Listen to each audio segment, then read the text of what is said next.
Olá a todos, bem-vindos a mais uma edição do nosso projeto Diálogos da Magistratura, aqui da Ematra. Hoje uma data diferente, numa quarta-feira, porque durante a semana nós tivemos uma outra experiência muito interessante. Estamos tendo, aliás, uma experiência interessante, que é a primeira sessão plenária virtual, não telepresencial, do Tribunal do Trabalho. Ela começou na segunda-feira, ela se estende até quinta, mas na segunda-feira, como foi a primeira sessão, tanto a Amatra quanto a Ematra estavam acompanhando de perto o funcionamento dessa nova sistemática de julgamento, e aí por isso nós adiamos para a data de hoje, mas estamos aqui novamente com um time feminino que me acompanha aqui, agraciados hoje com a presença da desembargadora Marlene, ex-presidente do TRT da Nona Região, dispensa maiores apresentações da nossa parte aqui, a minha colega juiz aposentada Nancy, diretora da Escola da Magistratura do Trabalho, diretora cultural da Matra, Fernanda Marcon, juíza, conselheira já foi conselheira da Escola Judicial, já foi conselheira da Ematra, conselheira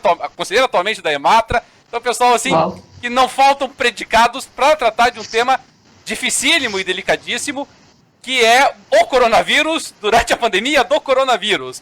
Nós estamos com uma temática delicadíssima relativa não só aos problemas ocasionados pelo coronavírus no âmbito da economia, mas do âmbito do direito do trabalho, do processo do trabalho, repercussões de medida provisória, decisão do STF sobre o tema, nexo causal, uma série de repercussões importantes sobre uma temática muito delicada para todos nós. E, como de costume, eu gostaria de dar as boas-vindas a todos os nossos participantes para algumas considerações gerais, a começar pela desembargadora Marlene.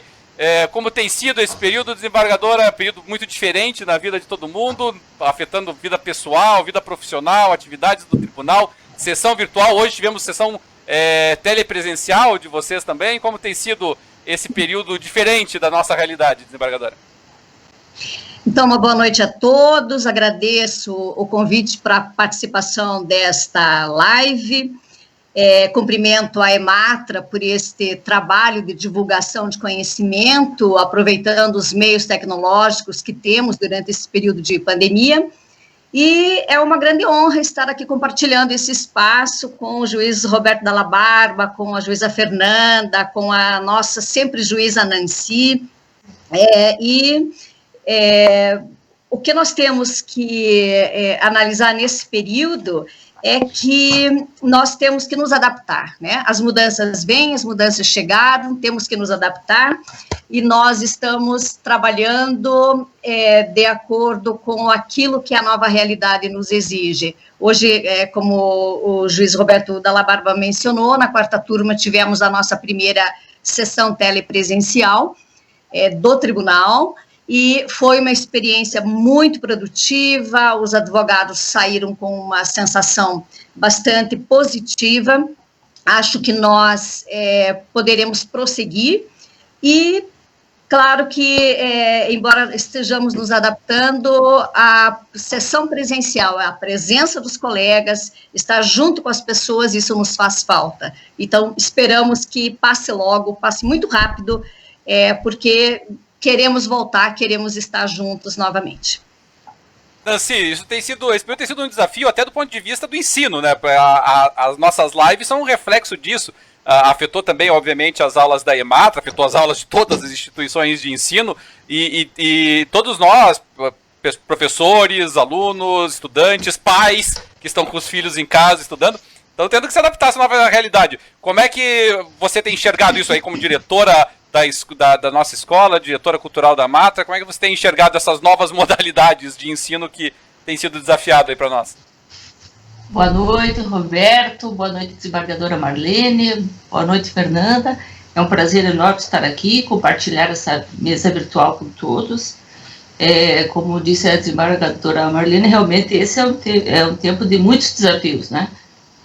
Desde a preparação aqui da live para nossas dificuldades tecnológicas, principalmente o pessoal que é um pouquinho mais velho e tal, até essa questão de como continuar, né? Porque a partir de um determinado momento a gente percebeu que a vida continua, né? E vai ter que continuar assim, dessa maneira, né?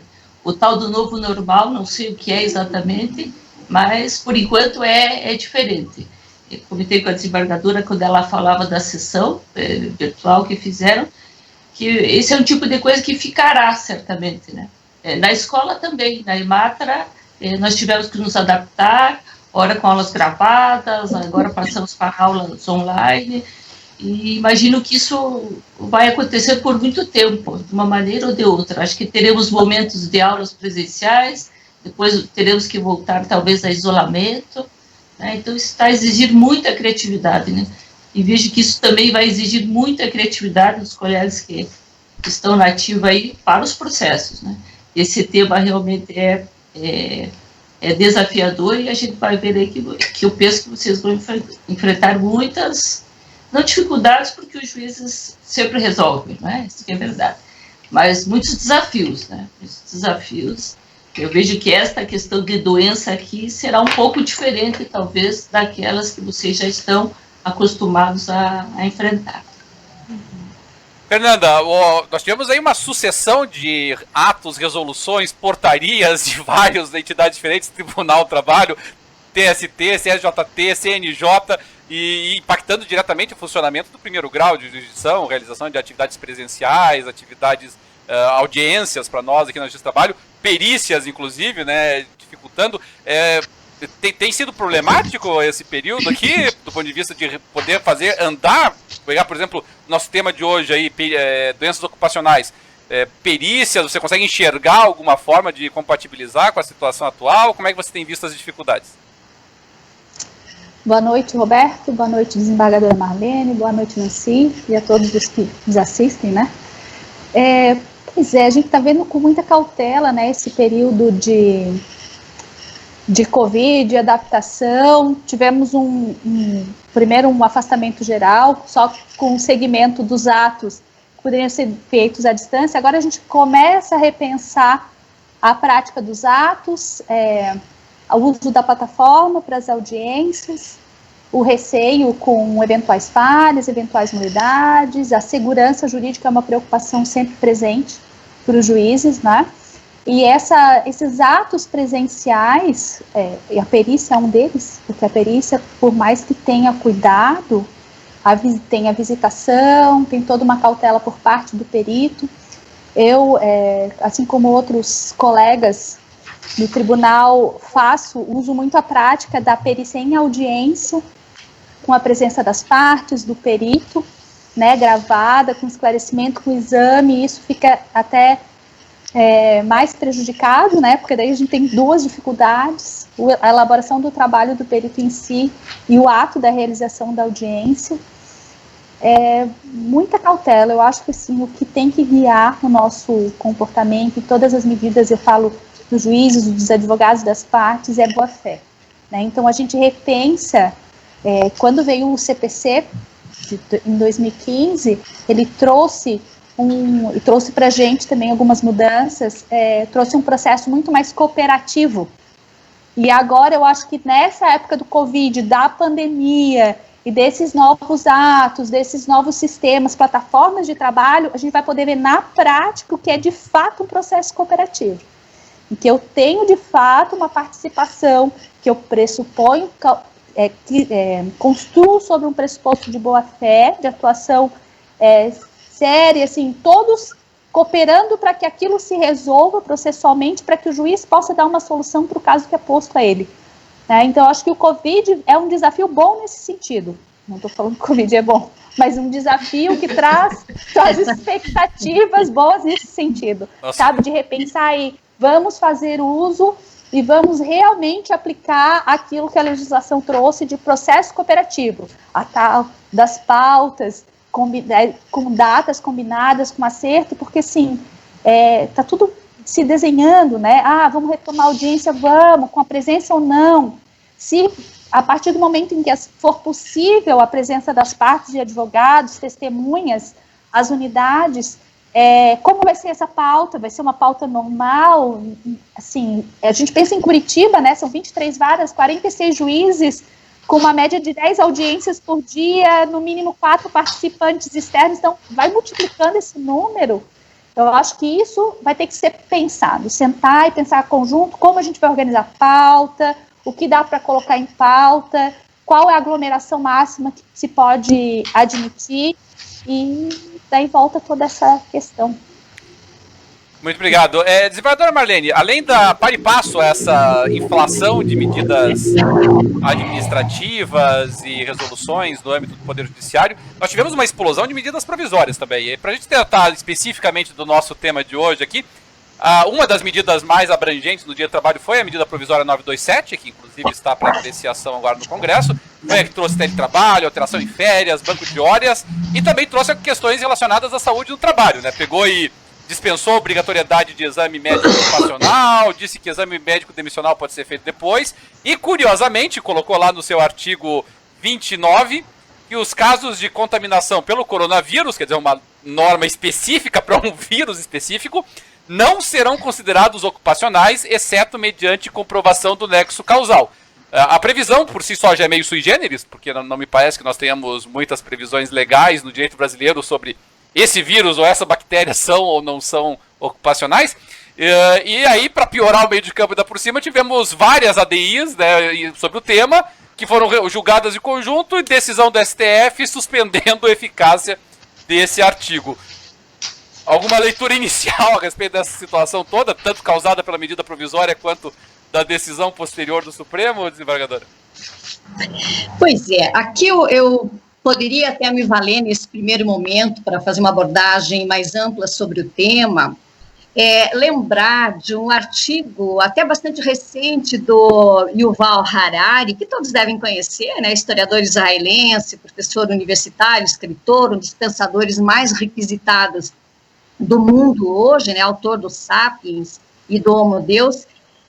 Num artigo que ele publicou no Financial Times, jornal inglês, ele coloca, fazendo uma análise específica a respeito desse momento, de hoje, da pandemia, do que poderia acontecer no período de pós-pandemia, ele coloca que há uma mobilização global em torno do Covid-19, e que trará implicações não apenas na forma como nós organizamos o nosso sistema de saúde, mas também mudanças que devem moldar a maneira como nós estruturamos a nossa economia, a nossa política, a cultura, enfim, para hoje e para o futuro. E tudo isso, né, essa moldagem que precisa ser feita, com base em decisões rápidas e decisões emergenciais tomadas em meio, né, desse turbilhão, dessa crise, que talvez seja uma das maiores crises da nossa geração, né? Então, ele diz que ao escolher entre alternativas, nós devemos nos perguntar não apenas como superar a ameaça imediata, mas também que tipo de mundo que nós habitaremos quando essa tempestade passar, e ele é otimista e diz que a tempestade vai passar. Isso me faz pensar que, diante de toda essa emergência que nós estamos vivendo, né, muitas decisões têm sido tomadas, muitas delas no afogadilho mesmo, sem que se dê muito tempo para ponderação, muitas até tomadas pelo receio de nada fazer nesse momento. Então, são, de fato, decisões que provocam alterações muito intensas e que estão forçando, por exemplo, mudanças de comportamentos pessoais, familiares, sociais, mudanças em métodos de condução de negócios, na forma de produzir, na forma de se relacionar no trabalho, enfim. E o direito, como por meio dos seus sistemas de regulação, claro que o direito reflete todo esse movimento, porque sempre reflete os movimentos sociais, políticos, econômicos e culturais de um povo. Então, nesse cenário é que nós, do campo do direito, estamos vendo florescer, no dia a dia, a edição de inúmeras normas, né, várias delas com impactos e com consequências diretas sobre o sistema de produção, sobre as empresas, sobre a relação de trabalho. Sem dúvida, a medida provisória 927 foi uma das mais impactantes neste campo. Tivemos, antes dela, a lei 13.979, né, que regulamentou as medidas de restrição nesse período, né, isolamento, quarentena, realização compulsória de exames, coleta de materiais, vacinas, enfim, e estabeleceu competências, né. Até a gente lembra aqui um dispositivo, né, que considera falta justificada ao serviço ou atividade laboral, esse período de ausência do trabalhador no emprego, entre outras medidas de impacto no trabalho. Depois a Lei 13.982, que veio trazer parâmetros para caracterizar a situação de vulnerabilidade social, esta para fins de pagamento do benefício de prestação continuada, e estabeleceu medidas excepcionais de proteção social nesse período. Claro que ali ela excluiu os trabalhadores com vínculos formais, mas ela também criou impacto no trabalho. E a MP 927, posteriormente outra MP mais recente, mas essa, a 927, que teria sido editada com um propósito muito específico, que seria o propósito de reconhecer o estado de calamidade pública e apresentar alternativas para que os empregadores pudessem manter os contratos de trabalho em vigor, além de outras questões, como a relativa à prevalência de um acordo individual escrito sobre a lei, sobre até convenções coletivas, né? A ideia, enfim, que teria sido preservar emprego, preservar a renda do trabalhador urbano, rural, terceirizado, doméstico, quando cabível, né? E várias medidas foram previstas mesmo nesta medida provisória, né? Desde teletrabalho, novas regras de teletrabalho, antecipação de férias individuais, concessão de férias coletivas, aproveitamento e antecipação de feriados, questão de banco de horas, suspensão de exigências administrativas em segurança e saúde no trabalho, recolhimento diferenciado do fundo de garantia, e também no artigo 29, exatamente o que o nosso colega leu, no sentido de considerar que, no caso de contaminação pelo Covid-19, não serão considerados ocupacionais, exceto esses casos não serão considerados doenças ocupacionais, exceto mediante comprovação do nexo causal. Então, dá para ver que a medida provisória, na medida em que ela vem efetivamente para trazer algumas soluções alternativas, ela acabou avançando em campos, em áreas que talvez não devesse mexer nesse momento, né?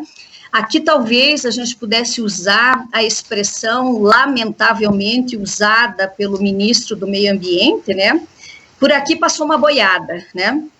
Aproveitou-se uma medida provisória para regulamentar uma situação de calamidade, de urgência, mas acabou passando uma boiada aqui, porque muita coisa veio junto, inclusive dispositivos que até foram objeto de levantamento lá no Supremo Tribunal Federal, quando se discutiu a inconstitucionalidade dessa medida, né? Mas o que mais me parece que nos interessa para esse momento, para essa discussão, para essa live, é exatamente o artigo 29 da medida provisória, né? E que nós vamos, me parece que daí nos deter um pouquinho mais sobre ele, né? Então, nesse momento eu pararia por aqui, daqui a pouco a gente volta a falar desse aspecto da doença ocupacional. E só quero registrar também que veio depois desta medida provisória, a última, que foi a 936, que aí também aproveitou todo o ensejo, né, para tratar da redução proporcional do salário e da jornada, da suspensão do contrato de trabalho, da possibilidade de despedida durante o período de garantia provisória, a previsão de indenização para os trabalhadores que puderem ser despedidos nesse período, né? Então, eu volto a falar, né, daqui a pouquinho sobre, mais centradamente nesse artigo 29 da medida provisória 927. Agora, foi realmente uma enxurrada de normas e nós temos que interpretá-las, temos que conviver com elas, pelo menos nesse período, né, algumas delas são provisórias, algumas têm o receio de que tenham sido colocadas não de forma provisória, como era a intenção, só por período da pandemia, mas que acabem se acostumando com elas e deixando, então, para regulamentar as relações de trabalho. Então, temos que olhar com muito cuidado mesmo essas normas que vieram. Nancy, começando a problemática aqui, que a desembargadora Marlene já assinalou que vai ser dominante no restante do nosso encontro aqui, o artigo 29, ele coloca lá, os casos de contaminação pelo coronavírus não serão considerados ocupacionais, exceto mediante comprovação do nexo causal. A pergunta que eu te faço é, existem doenças ocupacionais, ou existiam doenças ocupacionais que não dependiam de comprovação do nexo causal? Porque nós tivemos um grande debate histórico em cima disso, me parece, pelo menos que me vem à cabeça, que foi quando houve a introdução do nexo técnico epidemiológico previdenciário, né, o NTEP. E aí houve uma discussão se havia uma presunção de nexo causal no enquadramento. Você, obviamente, abordou e julgou várias vezes temas. Como é que você enxergava essa questão? Sempre precisou? Podia ser dispensado? Em alguns casos era presumido? Como é que você enxergava essa questão? Eu, particularmente, sempre achei que era necessário o nexo causal, né? Com alguma ressalva aquela questão do nexo epidemiológico. Especificamente, esse artigo 29, eu não consigo entender por que ele está aqui, né? Me pareceu de uma infelicidade tremenda colocar esse artigo aqui. Principalmente considerando que é uma medida provisória, né? E que se não for, enfim, se ela caducar, ela vai criar mais problemas do que resolver problemas, né? Há quem entenda que o artigo 29, como colocado aqui, seria mais benéfico para o trabalhador, né? Em geral, porque aí ele colocaria em geral, né, para todos os casos e não para especificamente aquela que a legislação coloca como doença do trabalho. Mas eu acho que ela cria mais problemas até por questões temporais aqui, né?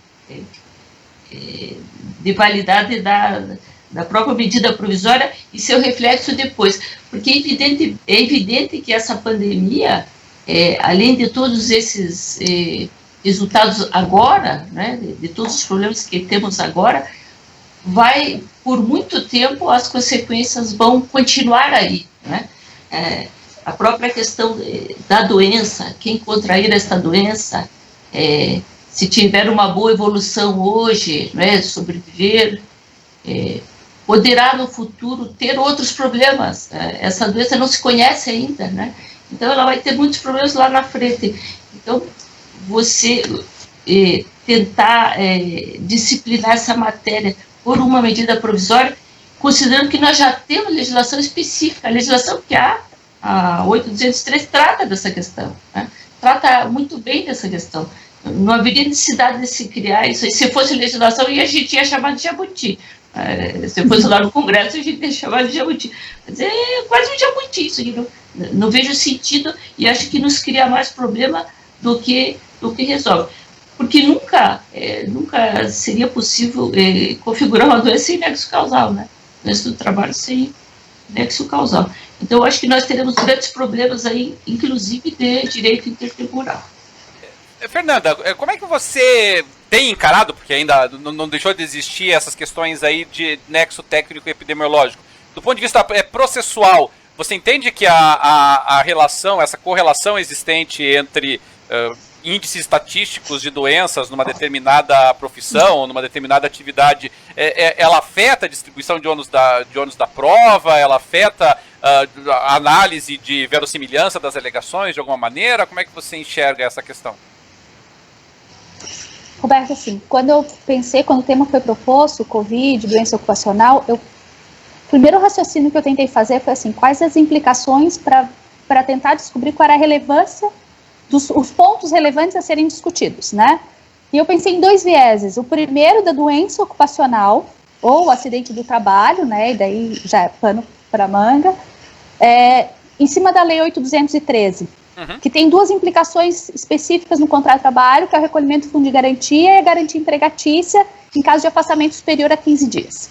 O segundo viés é da reparação de dano. A questão do nexo técnico e epidemiológico, no meu modo de pensar, eu acho que, assim, em relação à caracterização da doença ocupacional, sob a perspectiva do direito previdenciário e implicação no contrato de trabalho, esse primeiro ponto que eu destaquei, eu não tenho como afastar, porque a doença ocupacional, ela tem definição legal, ela tem definição na lei, E o nexo técnico epidemiológico está ali. Então, ele é um dos itens de caracterização. Agora, na questão da responsabilidade civil do empregador pelo adoecimento do empregado, eu sempre vi com a cautela que a Nancy falou. Eu costumo exigir e investigar o nexo real comprovado, a prova comprovada. A prova produzida no processo, distribuição de ônus probatório.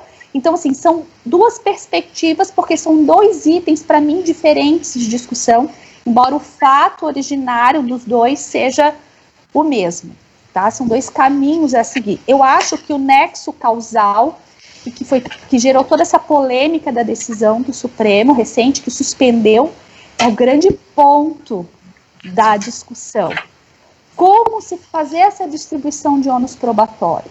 Tenho como fazer de uma forma estanque, e a curiosidade gerada por essa decisão é que, assim, eles suspenderam a eficácia de um dispositivo do 19, do artigo 29, desculpa, que repete uma disposição presente desde 91 na 8.213, que é muito semelhante, que fala não é epidemia, endemia, né? Da endemia.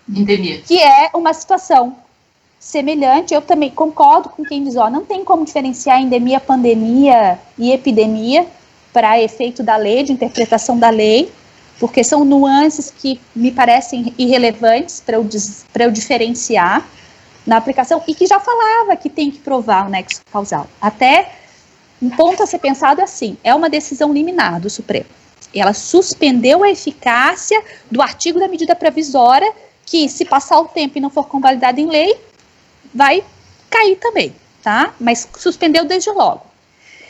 Ela atinge o artigo 21, parágrafo 1º, eu sou ruim com dispositivo de lei. O artigo 20, parágrafo 1º, a linha D da 8.213, o fundamento da decisão suspendeu a eficácia barra aquela aplicação do artigo da 8.213. Só que é uma decisão liminar. Então, me parece assim que, em termos de vinculação processual do juiz, não tem. Eu continuo podendo aplicar, decidir com base no artigo 20. Só que ela adianta um posicionamento do Supremo que talvez leve, no futuro, ao reconhecimento da inconstitucionalidade de um dispositivo que até então a gente vinha aplicando. Né? Então, é uma questão a ser pensada isso. Que eu acho que é o grande X da questão aqui dessa decisão do Supremo recente. Desembargadora Marlene, uma das eficácias da jurisprudência ou das decisões judiciais é a de informar comportamentos, a forma como as pessoas amoldam, ajustam as suas condutas com base nessa decisão.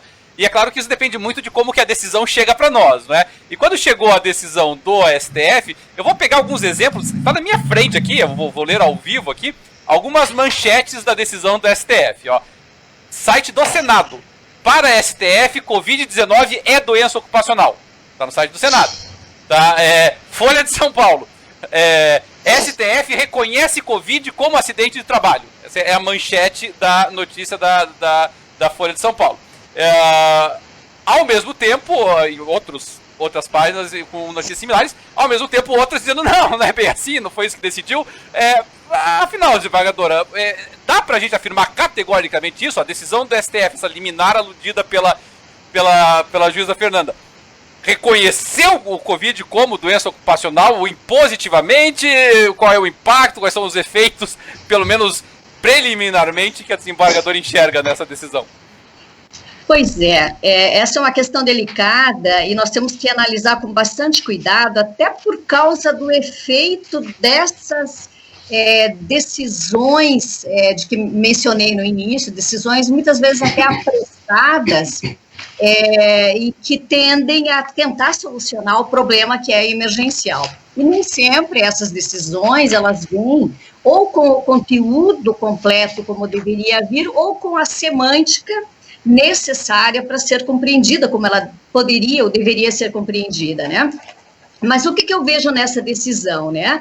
Eu vejo que é importante destacar que esse dispositivo legal que foi suspenso pelo Supremo Tribunal Federal, ele faz referência à doença ocupacional, porque ele fala que os casos de contaminação pelo coronavírus não serão considerados ocupacionais, exceto mediante comprovação do nexo causal.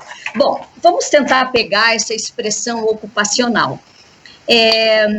Quando nós estudamos o conceito de acidente do trabalho e a abrangência desse conceito de acidente do trabalho, até por causa das repercussões tão importantes juridicamente que esse conceito traz, né, nós vamos verificar que a proteção legal que se dá não se restringe apenas ao acidente típico, né? Essa proteção se amplia para abranger também outras situações que o legislador considerou equiparáveis e que vão causar consequências semelhantes ao acidente típico.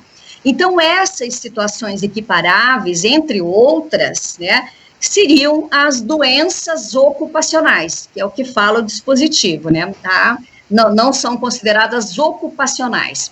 Só que aí nós nos aprofundamos um pouquinho na doutrina e vamos tentar entender o que são as doenças ocupacionais.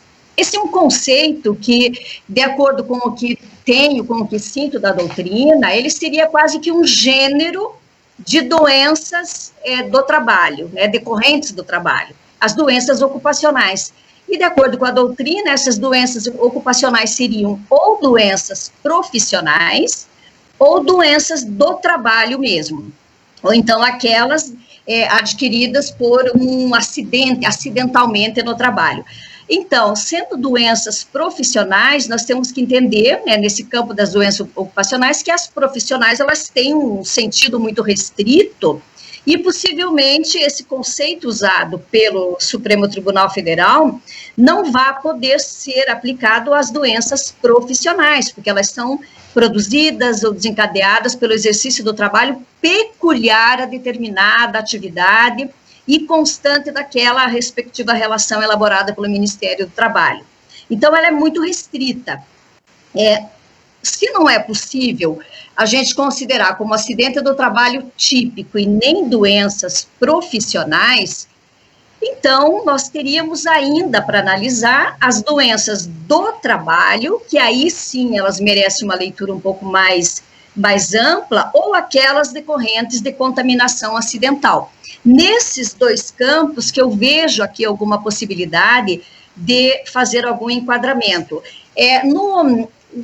Eu acho que nós podemos fazer referência até ao artigo que nós analisamos, né, da professora Cláudia Salles, né, da professora Cláudia, e tem mais um autor aqui que agora, desculpe, me foge o nome, mas é um artigo novo, né, um artigo está em fase ainda para divulgação, mas nós fomos agraciados aí com o estudo dela, e ali ela faz uma análise muito profunda, e ela mesmo faz essa distinção aqui entre essas doenças, na linha da doutrina, né, as doenças profissionais e as doenças do trabalho. Ali eu vejo que, embora tenha se passado uma leitura bastante restrita do que pode ser considerado doença do trabalho, mas, a princípio, essa decisão do Supremo Tribunal Federal poderia afetar, ou ser enquadrado aqui, atingir as doenças do trabalho e aquelas doenças decorrentes de contaminação acidental. Claro, a doutrinadora, a professora, deixa bem claro isso, que já é histórico, que já é tradicional na nossa literatura sobre doenças e acidentes do trabalho, a necessidade de prova do nexo de causalidade, né? Porque nós estamos tratando aqui não apenas de um reconhecimento de doença, é o reconhecimento de doença para uma determinada finalidade, que é para gerar consequências jurídicas, em regra, desaguando lá no campo da responsabilidade civil. E no campo da responsabilidade civil, nós sempre vamos trabalhar com a questão do nexo de causalidade, né? Com a relação direta entre a aquisição da enfermidade e o trabalho executado. Essas categorias, doença profissional, do trabalho, pode ser até um grande preciosismo, mas elas ajudam a gente a identificar e a estabelecer os limites, né, de incidência da norma. Então, esta suspensão dos efeitos da medida provisória neste ponto realmente nos traz uma interrogação muito grande. O que o Supremo Tribunal Federal quis dizer quando ele suspendeu? Ele quer dizer que a doença ocupacional, que abrange doença profissional, mais doença do trabalho, mais contaminação acidental, se aplica genericamente, sem prova do nexo de causalidade, né, ou continuamos preocupados com o nexo de causalidade, pelo menos quando formos analisar as ações acidentárias. É uma dúvida muito grande que, neste momento, talvez nós não tenhamos uma resposta definitiva sobre essa decisão do Supremo. Eu até, com devido respeito, né, ao Supremo Tribunal Federal, mas eu penso que talvez a necessidade de se dar uma resposta neste momento àquelas 6 ou 7 ações de inconstitucionalidade que foram ajuizadas, todas elas questionando vários dispositivos, e deles chamou a atenção do ministro Alexandre de Moraes e os que seguiram ele.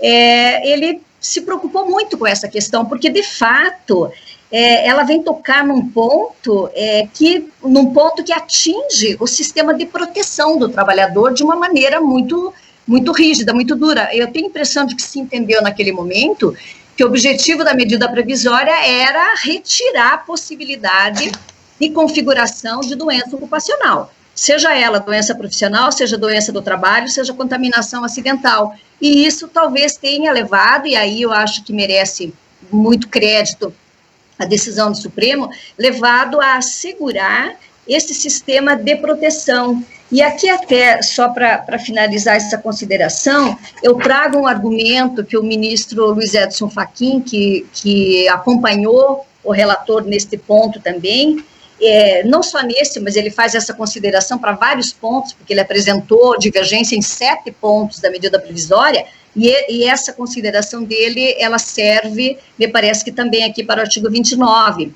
e ele fala que a Constituição e as leis trabalhistas não podem ser desconsideradas nem pelos empregados, nem pelos empregadores, mesmo em tempo de situação emergencial de saúde. Então, vejam, isso é forte, né?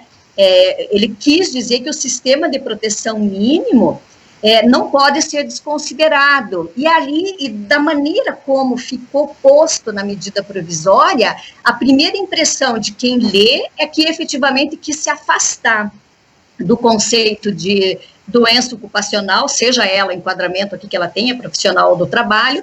O primeiro momento foi afastar. Aí veio a ressalva quanto ao nexo de causalidade, que me pareceu que a preocupação do Supremo não foi tanto com relação ao nexo de causalidade, mas que não se afastasse o sistema de proteção, né, já que nem a Constituição e as leis trabalhistas não podem ser desconsideradas nem pelo empregado, nem pelos empregadores, porque nós sabemos que são de caráter impositivo, né.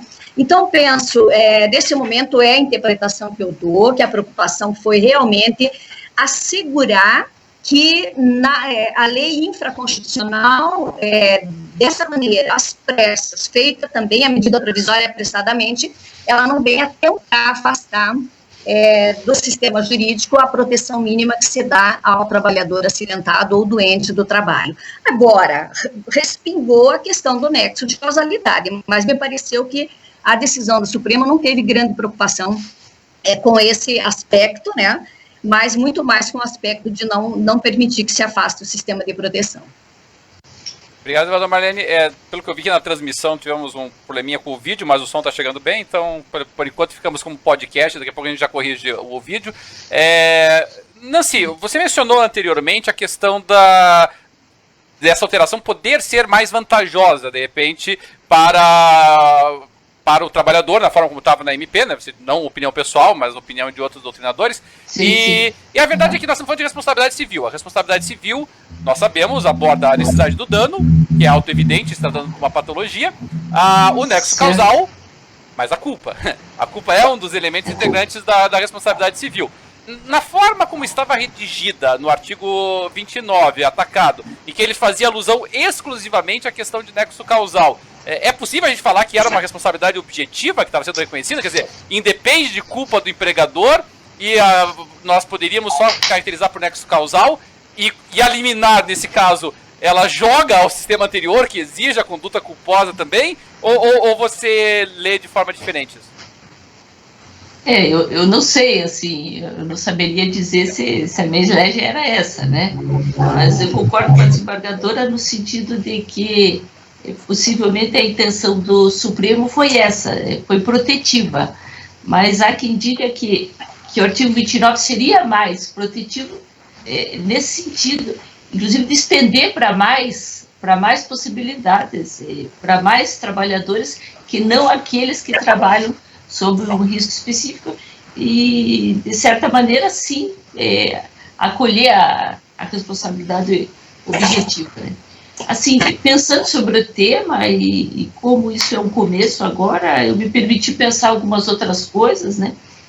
Eu fico imaginando que, num futuro, dada a repercussão, dados os efeitos que essa pandemia vai ocasionar, de, infelizmente, muitas mortes de trabalhadores, muitos problemas de saúde, talvez tenhamos, diferentemente de outras endemias, vamos imaginar lá a dengue. Quando eu estive em Foz do Iguaçu, nunca me deparei com um pedido de indenização relacionado à dengue, mas eu imagino que aqui a gente possa ter alguns pedidos para além dos trabalhadores da saúde. Entende? Eu vejo que alguns trabalhadores que estejam em outras atividades, que não essas tradicionais, a professora Cláudia elencou muito bem aqui, médicos, enfermeiros, pessoal de socorro, que lida com cadáver. Mas eu fico imaginando que outras pessoas, por exemplo, das forças de segurança possam imaginar que venham a querer estabelecer esse nexo causal. Então, esse artigo aqui poderia, eventualmente, abrir um espaço nesse sentido, assim, só pensando, né? E talvez, sim, a questão aqui da responsabilidade objetiva pudesse abrir para trabalhar, o artigo 29, trabalhar nesse sentido. Mas com a revogação, voltamos porque a professora Cláudia fala que, em sendo regra especial, prevaleceria sobre a 8.213, né? Então, aqui tem menos requisitos, realmente, né? Então, por isso que eu digo, eu não sei se foi bom o Supremo suspender ou não, nesse sentido de avaliar os efeitos que o artigo 29, tal como posto no MP, pudesse ocasionar. Só para complementar aqui, Nancy, Sim. Rigorosamente falando, pelo menos desde o novo Código Civil, essa verdade já tem alguns aninhos, né, mas do novo Código Civil, nós já temos no direito brasileiro, pelo menos, uma responsabilidade objetiva em se tratando de riscos inerentes da profissão exercida. Né? Isso. Então, por isso que eu digo, médicos, enfermeiros, não haveria dificuldade.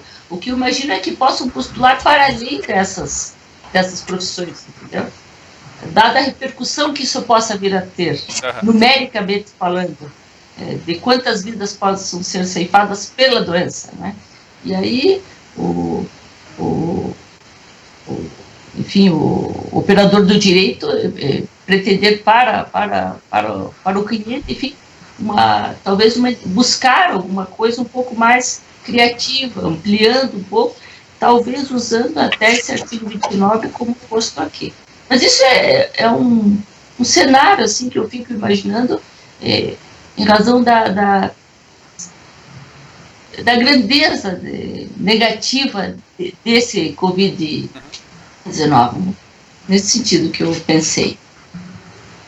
Fernanda, quando a gente está tratando de acidentes de trabalho, por exemplo, geralmente eles estão relacionados a um fato específico, bem definido, bem identificado, que tem que ser provado, obviamente, mas pode ser localizado ali. Então, um trabalhador que venha a sofrer uma fatalidade no exercício da profissão, tá lá, vamos pegar uma coisa mais simples, né, martelou o dedo, ou, no caso que a gente vê, infelizmente, com mais frequências, né, cortes em serra-fita, esse tipo de acidente que, infelizmente, é mais comum do que gostaríamos, mas são fatos bem específicos para serem provados. Algumas doenças ocupacionais, como lesão por esforço repetitivo, nós vamos lá, analisamos com essas atividades habitualmente realizadas e tentamos estabelecer um nexo causal.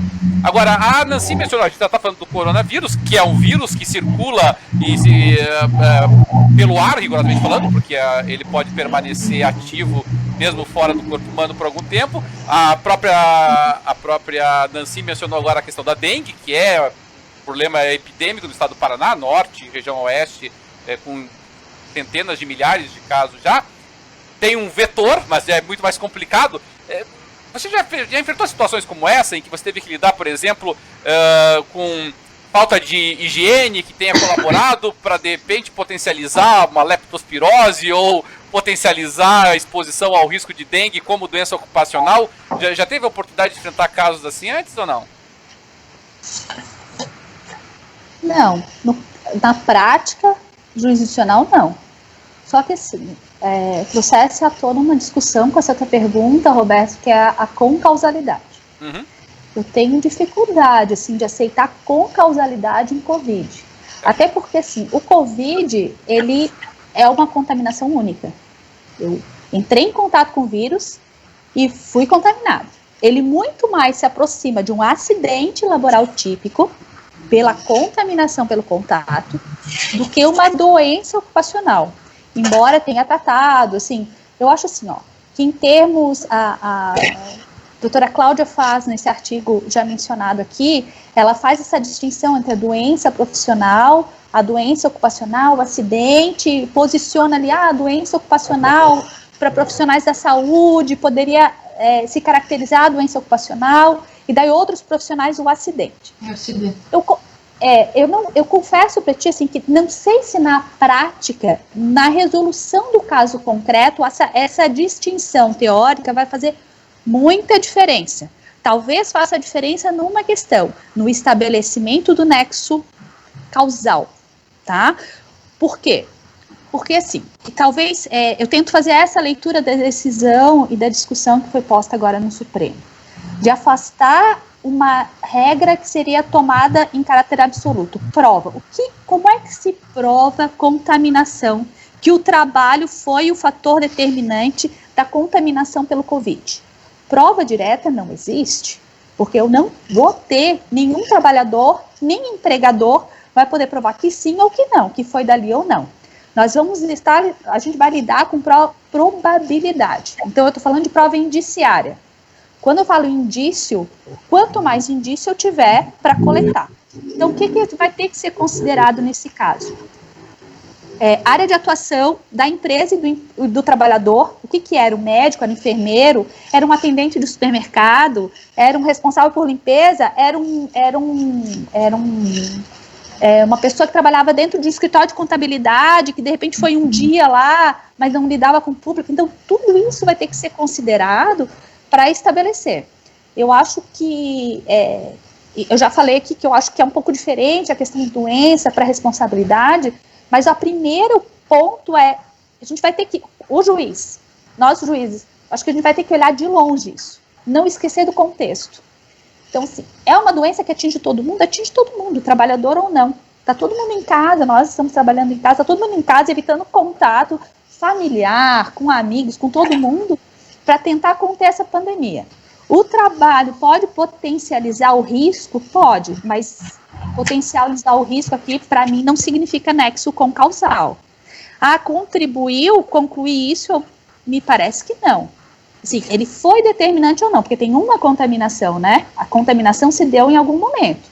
Pode ser que eu tenha corrido mais risco indo trabalhar, mas, assim, com causa eu tenho dificuldade realmente de aceitar com causa. Eu acho que é causa única, tá? E daí, assim, um médico, por exemplo, onde é que ele pegou? Porque ele tem convivência em casa também. Pode ter pego em casa? Pode. Mas qual é a probabilidade do médico ter pego no hospital tratando o paciente? Muito alta. Eu acho que que a gente vai precisar trabalhar é essa probabilidade. Nos artigos que eu verifiquei, tem uma expressão que eu gostei muito, que é risco provável. Qual o risco provável nessa determinação aí? A questão da teoria da responsabilidade objetiva, eu particularmente restringo a área da reparação de danos. Até porque o que a responsabilidade objetiva elimina é a necessidade de prova da culpa, não do nexo, e não do ato ilícito, e não do dano. Isso tem que ser provado. Até a contaminação pelo Covid, eu até tinha feito, assim, o que eu precisaria para caracterizar a doença, né? Eu tinha pensado, primeiro, no caso da doença ocupacional, a incapacitação temporária. Então, assim, eu peguei o Covid, mas eu não estive incapacitado, qual o resultado jurídico disso? Para mim, me parece que nenhum, se foi uma gripe como outra qualquer. Tá? Eu estou pensando, assim, pode ser que o caso concreto traga alguma peculiaridade, mas de modo geral, uma outra questão, eu vou precisar da confirmação da doença, outro obstáculo que a gente vai ter no caso concreto. Porque tem muita gente diagnosticado, ou que manda assim, fui ao hospital, agora aumentou a testagem, mas antes fui ao hospital com os sintomas, mas eu não tinha insuficiência respiratória, fui mandado para casa. E daí, sem confirmação, pode ter, eu acho que vai ter que fazer pelo menos uma testagem de anticorpos, para ver se teve ou não Covid, porque senão como é que eu vou partir do pressuposto que a pessoa teve, né, a doença? E daí o nexo causal, que é o grande problema aqui, que eu acho que vai... Eu não consigo identificar assim, um outro caminho que não pelas probabilidades, sabe? Somando probabilidade. Então, o que eu vou ter que olhar? Uhum. Qual é o risco que a tua atividade profissional impôs para ti durante o Covid? É muito alto? Ah, não, é muito alto. É um médico. É muito mais provável que ele tenha pego dentro do hospital do que dentro de casa. Né? Até para distribuir isso. O que o teu empregador, o que a empresa fez para eliminar ou reduzir esse risco? Teve fornecimento de EPI? Teve controle? Vamos imaginar uma loja, um supermercado, mais simples. O supermercado controlou o acesso de cliente ou entrava... Né, eu tive notícia numa cidade interior de São Paulo, inauguração de supermercado, mais de 1.000 carros no estacionamento, agora em período de Covid. Então, assim, uns trabalhadores lá dentro, sabe? Então, eu acho que todos esses fatores vai ter que... Não dá para olhar de um modo assim, porque não tem como fazer prova direta disso. Não tenho. Saber exatamente onde houve, até mesmo espirrou em cima de mim, mas eu não sei se aquilo me contaminou, até porque tem os assintomáticos. Enfim. A desembargadora Marlene, na manifestação dele, pegando carona aí no que a Fernanda mencionou, o ministro Alexandre de Moraes, ele bate muitas vezes exatamente nessa dificuldade probatória. Essa é uma preocupação muito presente na decisão do STF. Como que o trabalhador vai conseguir provar essa situação? Aqui a gente já abordou uma delas, é o fato de que o trabalhador que está exposto ao risco dentro da sua atividade profissional, médico, enfermeiro, etc. Isso é um pouquinho mais tranquilo. Agora, é óbvio que a pessoa pode contrair uma doença como essa no ambiente de trabalho que não tenha nenhuma relação. Como é que a desembargadora enxerga esse tipo de situação, não só do Covid, diga-se de passagem, mas de outras doenças que são transmissíveis também de pessoa para pessoa e que podem ser no ambiente de trabalho? Verifica se a empresa está observando o protocolo de segurança, e aí gera realmente uma análise de probabilidade e acolhe por verossimilhança. Como que a desembargadora enxerga essa dificuldade probatória de se estabelecer o exato momento em que houve a contaminação, que é uma tarefa virtualmente impossível? Pois é, o ministro Alexandre, de fato, ele demonstrou uma preocupação bastante grande nesse momento, e isso parece que ressalta aquela minha percepção de que a maior preocupação dele, dos que o seguiram, era realmente manter um sistema de proteção, porque se entendeu no primeiro momento, pelo texto da medida provisória, que ela tentaria retirar, né, a configuração como doença ocupacional. E, de fato, um dos argumentos que ele coloca é que... Deixa eu ver se consigo localizar aqui, que casos de contaminação pelo coronavírus não seriam casos, né? Alguns casos de contaminação, talvez pelo coronavírus, talvez não pudessem ser considerados ocupacionais. Isso exceto mediante comprovação de nexo causal, geraria ofensa em inúmeros trabalhadores de atividades essenciais que continuam expostos ao risco. Então, ele usa muito a expressão risco e também trabalhadores em atividades essenciais que talvez não estejam elencados naquele rol do Ministério do Trabalho, que vem em anexo à lei, enfim, e que a preocupação foi que todos eles ficassem, de alguma maneira, abrangidos, né? Agora, essa preocupação foi também para o campo da prova, né? Se entendeu que seria uma prova muito difícil do trabalhador fazer. Nós sabemos que toda atividade probatória é difícil, nós temos regras de distribuição de ônus da prova, e que, às vezes, a parte que detém o ônus não consegue produzir, não consegue cumprir, e, neste aspecto, um dispositivo que veio com a lei da reforma trabalhista, aliás, tem pouquíssimos, no meu entender, evidentemente, dispositivos que vêm na linha do espírito de proteção, mas esse dispositivo veio quando ele autoriza o juiz, inclusive, a inverter o ônus da prova, a adotar a teoria da capacidade probatória. Então, assim, a prova realmente é difícil. Agora, ainda fica a indagação de o que ele quis dizer quando entendeu que, se exigisse a comprovação, né, do nexo de causalidade, geraria ofensa a inúmeros trabalhadores de atividades essenciais. Então, é uma indagação legítima a gente fazer se a preocupação dele foi não apenas em garantir o direito material, né, assegurar o reconhecimento da doença ocupacional, mas foi uma preocupação que também vazou para o campo do direito processual, com a prova. Dá para entender que também foi para o campo do direito processual. Mas daí entender que estaria totalmente isento de comprovação do nexo de causalidade, a gente também não pode chegar a esse ponto. Me parece que não pode.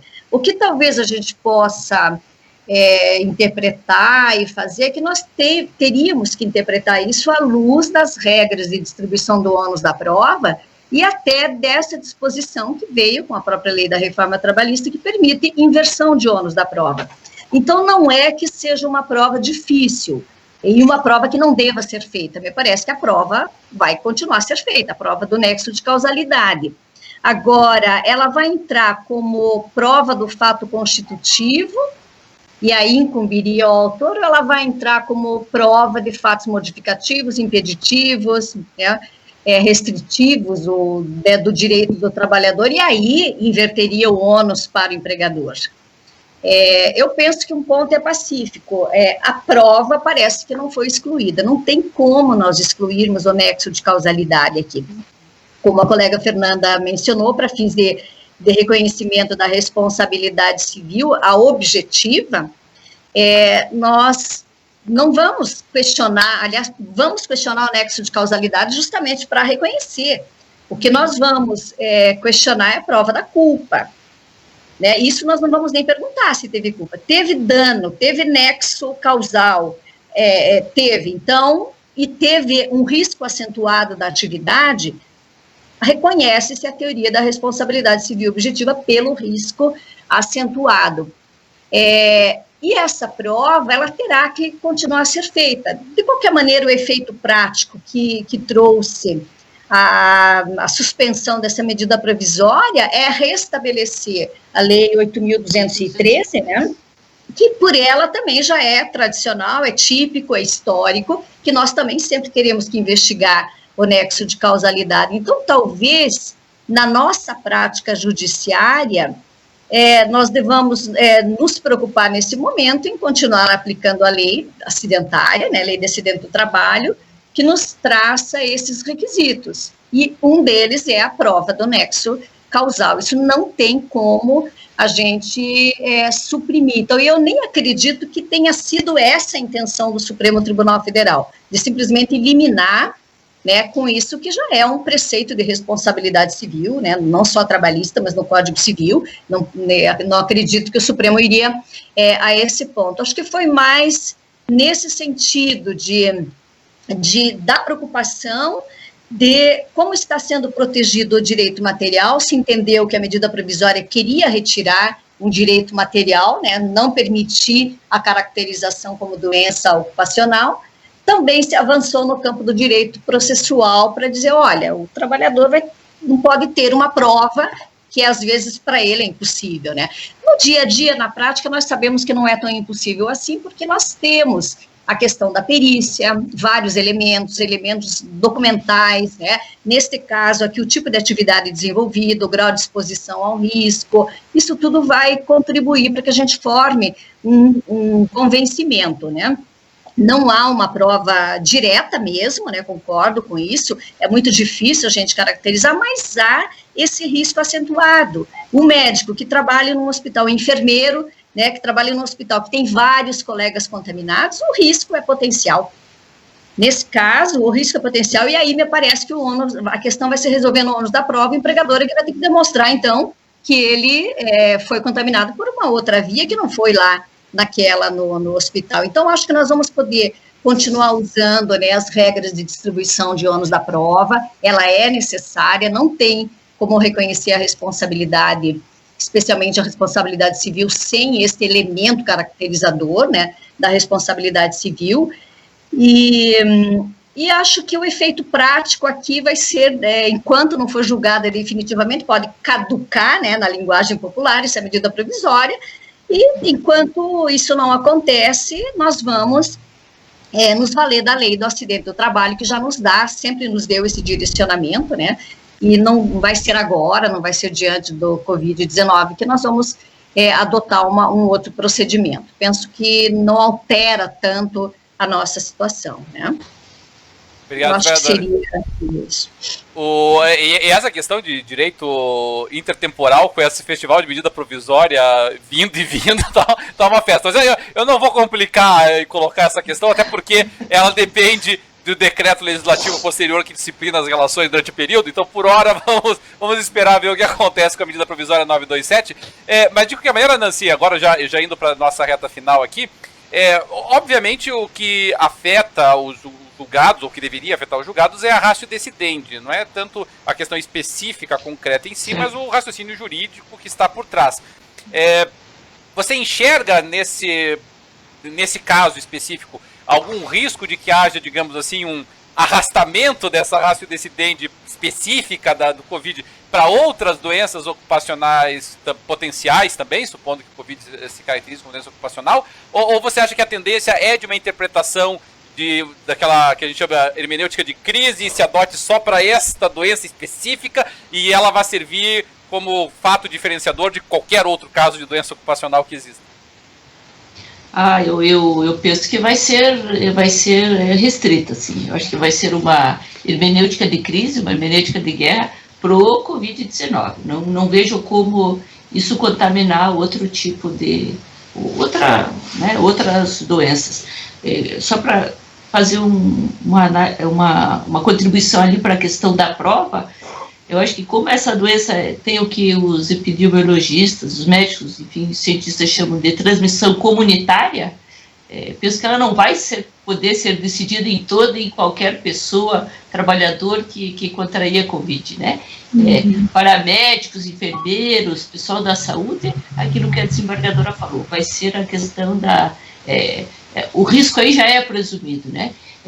Para esse outro pessoal que está sendo chamado de linha de frente, talvez aí que eu enxergo uma possibilidade de discussão, de tentar comprovar o nexo causal entre o trabalho e a doença, mas penso que vai ser muito difícil pela natureza dessa doença, né?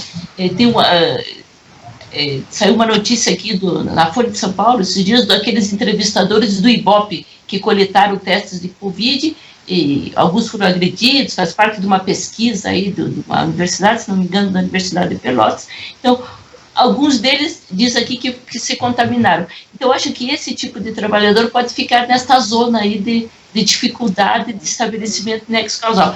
Ele não é exatamente o pessoal da saúde, mas ele é alguém que, de alguma maneira, entrou em contato e tal. Então, aí eu vejo uma boa discussão. Não sei se vai ter aqui no Paraná, mas certamente os colegas podem se deparar com casos dessas maneiras, dessa jaeza. Mas eu, para responder especificamente a tua pergunta, penso que não, Roberto. Penso que a Covid tem que ter um olhar especial e não deve contaminar outro tipo de análise. Bem.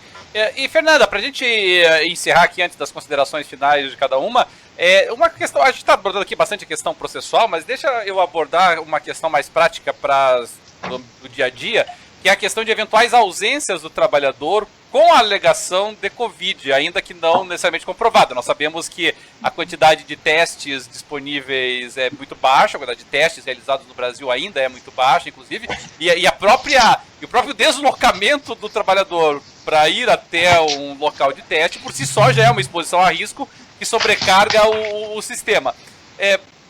Como lidar com essas situações? Quer dizer, a pessoa alega, olha, estou com sintomas de Covid, não precisa vir trabalhar, a empresa está com o setor médico suspenso, até por força da MP 927, que diz que não precisa ter exame,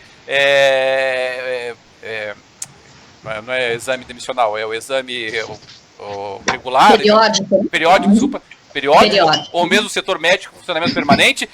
O trabalhador tem que comprovar que é portador da doença, basta ir no posto de saúde pegar um atestado qualquer mesmo, atestado qualquer que eu digo aqui nesse sentido chegar lá e verificar que ele está com gripe, por cautela fica 15 dias em casa, como tem sido o protocolo, diga-se passagem, nos postos, o Dr. Colavizarni já apontou isso, né, de que a pessoa com sintomas já aparece lá e já é dado por cautela um atestado para afastar, precisa desse atestado.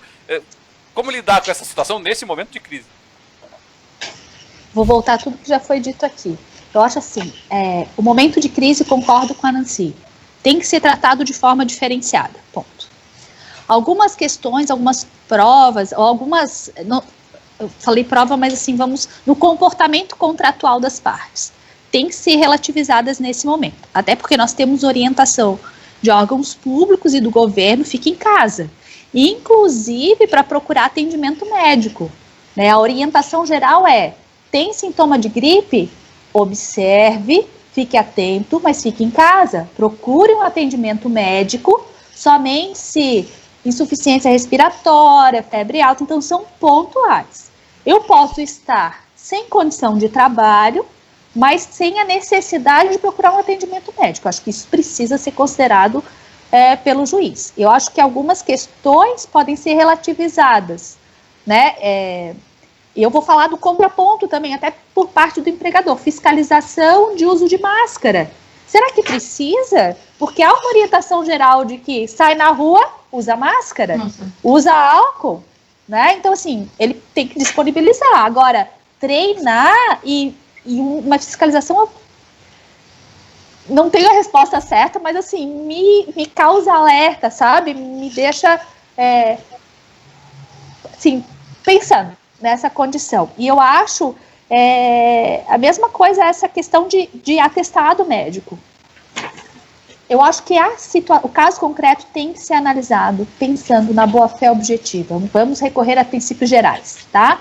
Comportamento esperado das partes. Qual é o comportamento esperado das partes? Que o empregado tenha seriedade de faltar ao trabalho ou deixar de trabalhar se realmente ele tiver com problema, e que o empregador também tenha a seriedade de entender que entender todo o histórico de comportamento daquele empregado, dizer, não, realmente ele deve estar com problema para fazer. Então, esse é o ponto de partida, né? O mesmo argumento que a gente usa em sala de audiência quando vai tentar um acordo, eu sempre falo, quando eu vou tentar um acordo no começo, sem prova, eu não tenho como dizer quem está falando a verdade, se eu preciso da prova naquele ponto. Então, o que eu argumento para a parte eu parto da boa-fé de vocês, eu não desacredito em ninguém, a não ser que eu tenha um motivo específico já demonstrado para desacreditar, né? A mesma coisa o contrato, a gente tem que partir da boa-fé, da presunção de que as partes agem no contrato com boa-fé contratual, considerar o contexto e considerar o que era possível fazer naquele momento. O que é possível? Tem que exigir do empregado que ele vá a um posto de saúde para pegar um atestado? Será? Se ele está sem condição, mas não... Porque às vezes pode estar sem condição de trabalhar hoje, porque está mal, mas não o suficiente para procurar um atendimento. É complicado, mas eu acho que nisso vai se analisar todo o contexto contratual daquele empregado, histórico mesmo, ele já tinha advertência antes da pandemia, por faltar sem justificativa, por chegar atrasado, era um empregado desidioso. Isso tudo vai apontar contra ele, olha, exagerou aqui, ou não exagerou. Então, acho que assim, é caso por caso, dentro de um contexto. A gente não pode perder a ideia de contexto nessa situação, assim, da pandemia e da situação do histórico funcional específico daquele empregado, daquele trabalhador e do próprio empregador, né? Se tem histórico, se é um empregador conhecido e reincidente em casos e condenação na Justiça do Trabalho por descumprir ou desrespeitar direito de afastamento de empregado, assim por diante, enfim. Não é fácil. Bem, bom, nós já avançamos bastante aqui, já estamos até estourados, como sempre, nesses nossos projetos aqui, o nosso tempo previsto. Eu gostaria, então, de passar uma última palavra aí para as considerações finais das nossas participantes, antes de nós encerrarmos. Desembargadora Marlene. Então, aqui eu só acentuaria a minha preocupação, que continua com a medida provisória 927, em razão dos vários temas que ela trouxe, não só aqui do artigo 29, que nós vimos, né, quanta polêmica ele vai gerar só esse dispositivo, mas vários outros, né, e aqui eu só citaria alguns na linha até da apresentação de divergência do ministro Edson Fachin, só para acentuar, assim, a preocupação que ela traz e que, lamentavelmente, ela não foi declarada inconstitucional nesses aspectos, e eu, sinceramente, espero que, nesse ponto, ela perca sua validade. Porque aí, pelo menos, seria um pequeno tempo aí de vigência dela, né? Especialmente o que trata aqui da preponderância dos acordos individuais, que a lei diz que vai prevalecer, individuais nesse período de pandemia, que prevaleceria sobre, estabeleceu até uma hierarquia de acordo individual sobre a lei, sobre a própria lei e as normas coletivas. Me parece que há um extrapolamento muito grande aqui, até de competência aqui. Outra regra que entrou assim, mais ou menos naquela linha lá do Ministério do Meio Ambiente, que aqui entra tudo e passa tudo, né, nesse momento, que ninguém está olhando, foi considerar nesta mesma medida provisória que o tempo de uso de aplicativo e programa de comunicação fora da jornada de trabalho do empregado não constitui tempo à disposição, regime de prontidão ou regime de sobreaviso. O que isso tem a ver com Covid-19? O que isso tem com medida de proteção para o Covid-19? Então, foram medidas assim que, lamentavelmente, foram colocadas na lei que acabou, enfim, acabaram passando porque a suspensão se restringiu apenas ao artigo 29, né, e que gerou toda essa polêmica, e faria consideração apenas em relação ao artigo 31, que também foi suspenso, que é um dispositivo muito importante, porque previa que durante esse período de 180 dias, os auditores fiscais do trabalho, do Ministério da Economia, atuarão de maneira orientadora apenas, exceto quanto às seguintes irregularidades, tal. E aí tentou, então, flexibilizar o campo de fiscalização pelo Ministério do Trabalho. Então, aqui flexibiliza, inclusive, o controle, né, do empregador sobre essas situações do Covid-19. O empregador está fiscalizando, o uso eu acho que deve fiscalizar. Se ele exige trabalho nesse período, porque ele quer prevalecer que a sua atividade é essencial, é importante, está funcionando, ele deve sim fornecer máscara, álcool em gel, ele deve fornecer ventilação, né, no ambiente de trabalho, e ele tem o dever, sim, de fornecer tudo isso e de fiscalizar. E a medida provisória, então, ela fez com que se flexibilizasse pelos fiscais auditores do trabalho qualquer forma de controle, exceto aqui nessas situações que não abrangem essa do dia a dia. E isso nós temos visto em muitos mandados de segurança de empresas que o Ministério Público do Trabalho tem entrado muito com ações, né, solicitando que a Justiça, então, determine, como o Ministério do Trabalho já não está tendo efetividade o antigo Ministério do Trabalho, né, hoje da Economia, não está tendo efetividade para exercer essa fiscalização, que a Justiça, pelo menos ela, saia, né, e assuma esse papel. E muitos juízes de primeiro grau têm determinado que as empresas adotem medidas profiláticas, medidas de prevenção, medidas de cuidados, né, e a gente analisa a matéria no tribunal pela via do mandado de segurança, porque querem, evidentemente, afastar as decisões, né. Então, eu estou vendo, assim, que um efeito prático acabou acarretando mesmo, né, se não exatamente no artigo 29, no 31 acabou, porque deixou aberta a possibilidade, meio que a possibilidade dos empregadores ficar sem fiscalização. E nós sabemos que a fiscalização é importante, ela é necessária, e especialmente nesse momento tão difícil que nós estamos passando, né? E que todos devem ter a consciência de que aquilo que eu faço, que eu não quero para mim, eu não posso querer para o outro, especialmente para quem está no meu lugar, trabalhando na minha empresa, né? Contribuindo com o meu resultado positivo na empresa. Então, aqui a questão da responsabilidade, às vezes, ela não nasce da autonomia do sujeito, né? Por ele próprio, perceber que ele tem responsabilidade, às vezes ela tem que ser imposta, e tenho visto que muitas decisões do Poder Judiciário têm tomado esse cuidado aqui de impor cuidados mínimos, medidas mínimas, né? E isso me deixa, assim, bastante contente com a atuação, especialmente do juiz de primeiro grau, né? Então, estou de parabéns aqui nessas medidas, né? E espero que todos nós possamos superar o mais rápido possível, mas penso que temos que agir também com muita responsabilidade, dar o exemplo, né? É para sair de máscara, vamos sair de máscara, é para ficar em casa, é para ficar em casa, né? Eu acho que isso só vai contribuir para que o quanto antes a gente possa conter a expansão desse vírus e que a gente possa retomar a normalidade. Obrigado, desembargadora. Nancy? E nessa linha também da atuação da Justiça do Trabalho, o que eu queria dizer é que eu penso, né, que na mesma medida em que a reforma trabalhista acabou por enxugar um tanto de ações na Justiça do Trabalho, eu penso que a pandemia e a intensa atividade legislativa durante a pandemia vai gerar muitas discussões.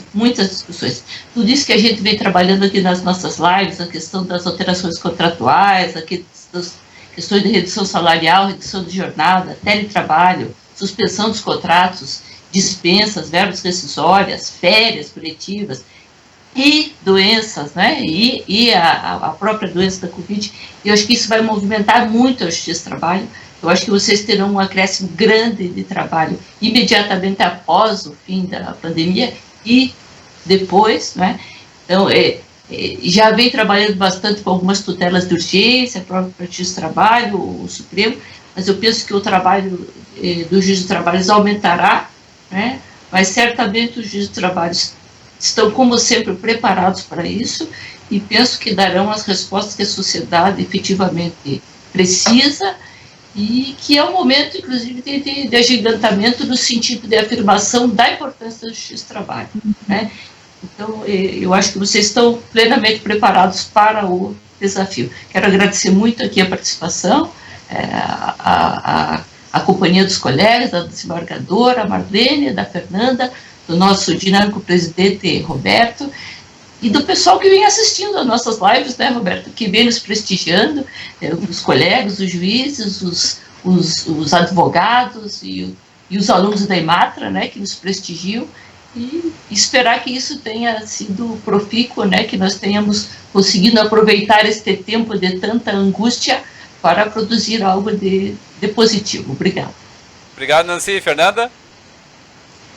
Eu acho que a questão é muito complexa.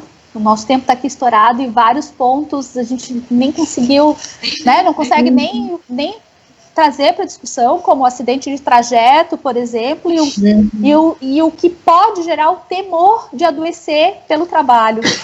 Isso também, eu acho que vai trazer demandas para esse trabalho, né? Olha, eu tive que trabalhar nessa condição, o temor me causou, prejudicou a minha saúde mental também, né? Eu acho que as soluções não cabem numa resposta única.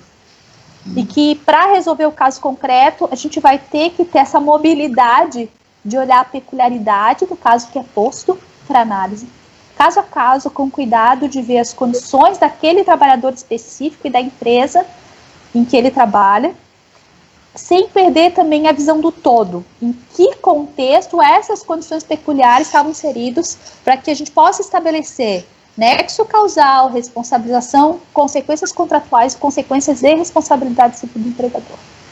É isso, agradeço também a participação, foi ótimo. Obrigado, Fernanda. Eu acho que fica muito claro realmente que é um período que exige muita sensibilidade, em particular pelas condições, pela situação de cada um, pela situação de trabalho que todos estão sendo expostos, e nos desafia uma questão muito difícil, que é a empatia, é tentar se colocar realmente no lugar de cada um deles. E na obra Metamorfose de Kafka, o protagonista Gregor Samsa, ele acorda de um dia para a noite e ele virou um inseto. Ele virou um inseto e ele não pode sair do quarto, ele se recusa a sair do quarto, e eis que o gerente da empresa dele, o Gregor é um vendedor, é um caixeiro viajante, o gerente vai visitar lá, e a mãe do Gregor chega pro gerente e diz: olha, ele tá muito mal, ele não sai do quarto. E o gerente diz: olha, eu espero que não seja uma coisa muito grave, mas eu sou obrigado a dizer que nós, homens de negócio, por motivos comerciais, muitas vezes, nós somos obrigados a simplesmente passar por cima de um leve mal-estar. Então vamos torcer que nós tenhamos a sensibilidade de saber que nem sempre é só um leve mal-estar. Eu agradeço a todas as participantes de hoje, a todos que nos assistiram e nos acompanharam mais uma vez. É em razão de vocês que nós realizamos todas essas nossas lives, e já convido a todos na próxima quarta-feira, também em dia motivos profissionais dos participantes. Na próxima quarta-feira vamos tratar de audiência de conciliação e conciliação de forma geral em tempos de pandemia. Muito obrigado a todos, uma boa noite, bom dia, boa tarde, até a próxima.